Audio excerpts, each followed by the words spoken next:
this video to share with the world the atrocities that I've gone through in working with Wyndham vacation resorts over the last several years. Well, actually since 1992.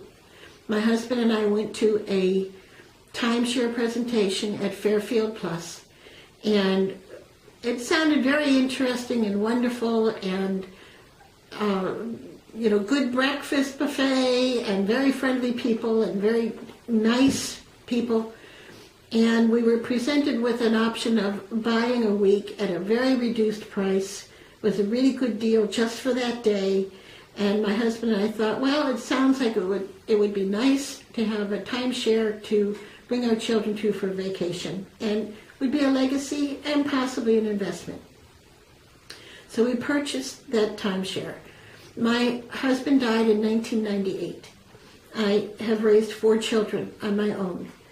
In September of 2003, my daughter and I went to a presentation at Williamsburg, and we were told by Mary, the salesperson there, that with Kingsgate and Governor's Green, it was going to be really, really easy to rent out weeks in Williamsburg and to get the weeks to pay for themselves. So it really was an investment, a future investment for the family. And it would allow us to have, at any time that my children, as they grew up, to come down and use the weeks on their own, or to have a family reunion. So we purchased that week thinking that that was going to be a really, really good thing. I went back in 2005 and was told that by increasing my points and becoming a gold member of Wyndham Resorts, that I would have more benefits, that it would be so much better for me to be able to use these points and be able to maneuver the points and get more weeks rented out. Have the rents cover the mortgage. And in essence, this is what I was promised with each and every week I purchased. As time went on, in 2008, my daughter and I went to a presentation in Nashville.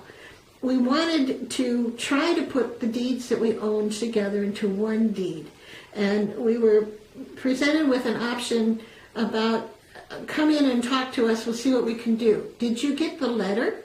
Did you get the letter explaining from Wyndham that they're trying to help the VIP owners, and they wanted to make an offer to you on being able to maneuver your points into a better position? No, we didn't get the letter. I seriously doubt that any letter was actually sent out, but that was the sales technique that was used. And we were told that by buying more points and putting everything into one deed, it would be better for the family.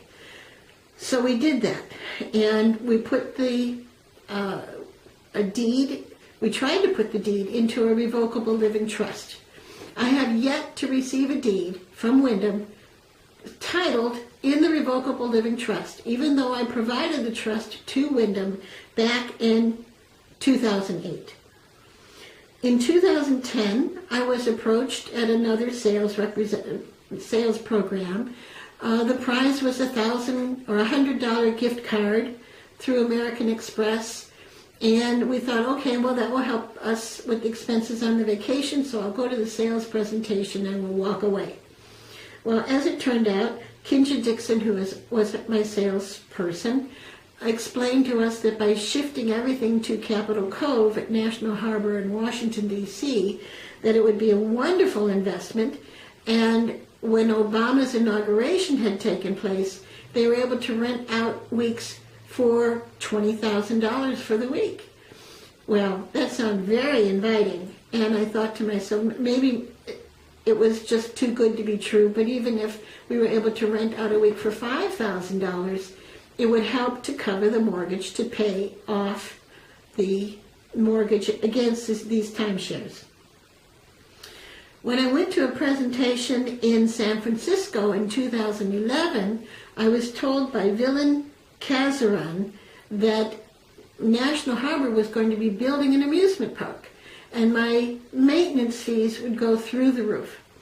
So I needed to transfer my deed to San Francisco, to the Canterbury in San Francisco, and that would allow me to hold back on the cost of the maintenance fees. Anyone who buys in timeshare knows the maintenance fees can kill you. So I decided to go ahead and buy the points I needed to be able to transfer to San Francisco. When I looked at the contract, and of course when you sign these things, you're rushed through signing the contract. You don't get to read each and every page. And I realized when I got back home that I didn't get everything transferred to the Canterbury, that what really happened in that contract was that I purchased 125,000 access points. So I kept calling Wyndham. I kept saying, this is not what I was told I was signing. I could not get Villain Kazaran to answer any of my emails or phone calls. I spoke with his boss, Steve, out there, and I spoke with several other people in San Francisco, and I said, this is not what I was promised. This was supposed to be a transfer for a deed. I was told by Villain that he would be my personal representative to Wyndham, and that he would be available to me to advise me and give me the information that I needed. I started emailing him within a week of coming home. He never returned any of my emails. He never returned any of my phone calls. So this was a sales technique that several of the salespersons used, that they would be my guiding hand. And I needed that. I'm working 2 full-time jobs. I don't have the time to study everything that's happening with Wyndham and what's the best time to rent and reserve and get things rented out. I've tried to get them rented out, and it's been virtually impossible.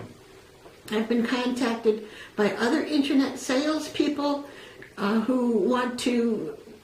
companies that want me to pay them to get my units rented out or to get them sold. There's piranhas out there trying to come after you if you are a timeshare owner. So I'm making this videotape to explain what a nightmare this is, what a nightmare it's been for me, and what a tremendous burden it's been on me. So I went to several other presentations, and I complained to many salespeople and people at National Harbor and other places about how I was treated and that I was lied to.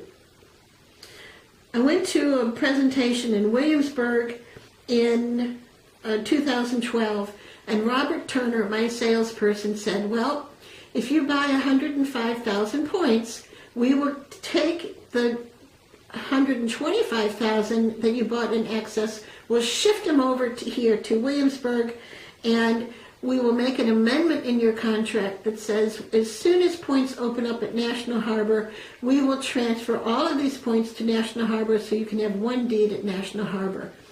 When I signed the contract and brought it home, there was no amendment in the contract to that point. I kept trying to get in touch with Robert Turner. I have been trying to get in touch with Robert Turner since August of 2012.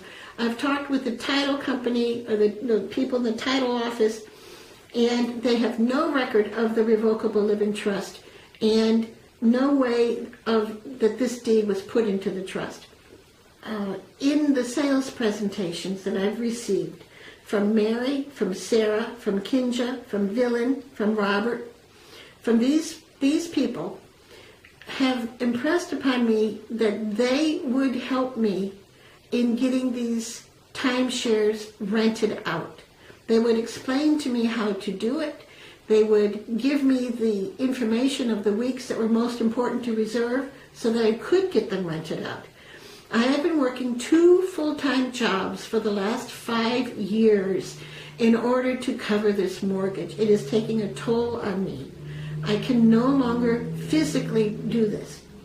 I've tried to talk to Wyndham several times to fix these mistakes. I've called them often, and I have not gotten the mistakes fixed. I have been told by every salesperson I've gone to, that I have to buy more points, and that in buying more points is the only way to fix these problems. Well, that is a really bad way to do business. If somebody makes a mistake on a contract, you shouldn't have to buy more points to get it repaired. And this is what Wyndham has allowed their salespeople to do. They've encouraged their salespeople to do this, and it is a lie. It is wrong. So I am trying to get Wyndham to be honorable and to end my contract. So I have tried to talk to Wyndham. I have not been successful.